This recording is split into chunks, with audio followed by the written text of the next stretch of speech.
The Kevin Hart roast is #1 on Netflix. It brought together comedians from the right and comedians from the center and let them say whatever they want without being canceled. And I know, a lot of people laughed. I had some chuckles. And then I thought to myself, nobody ever said a minstrel show wasn't entertaining. But they did reduce us to something that was not human. Like, how many times can you compare Cheryl Underwood to an animal? Something that plays into a trope on black women reminiscent of slavery. Before it's not funny anymore. Before we say, your jokes are hella lazy. Mid like Drake's album. Like, is it just me or do white people think racism is the joke? Because it felt like they were laughing at us, not with us. I mean, everybody heard about the distasteful George Floyd joke. But what about the part when Shane Gillis said that Kevin Hart was so short, they'd have to lich him from a bonsai tree? But what about the part where most of the black jokes were about us being poor, on drugs, without a father in the home?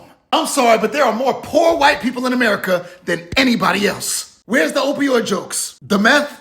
We're not gonna talk about the rednecks? The trailer parks? No? Too much? I mean, it's not even that I wanna go tit for tat. Because if we're gonna talk about poverty, let's talk about taxing the rich. Let's talk about getting rid of these AI data centers. Stopping mass surveillance. Free healthcare, anybody? Kevin, there's so much work that could have been done on that stage. And instead we push the limits of how far white supremacy could go. But I do appreciate Chelsea Handler for sticking up for us. She said she wasn't gonna talk about black women because them white boys had done too much. She called Kevin Hart an excellent father when the white boys called him a deadbeat. I appreciate Cheryl Underwood for telling them white boys if they had said the N-word, they wouldn't have made it out of Inglewood alive. She said, respect where you're at. You in the forum. Like y'all didn't realize that you were talking to the former president of Zeta Phi Beta Sorority Incorporated? Okay, the last thing I'll say. This was good TV because it played on the racial and gender tensions of this current political climate.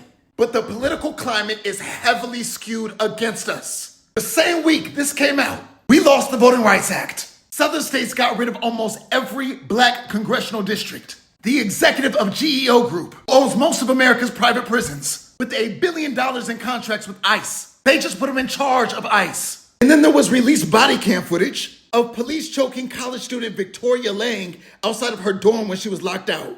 I swear to God. Do not start reaching in there. Oh, I did. Do not reach in there. I literally did.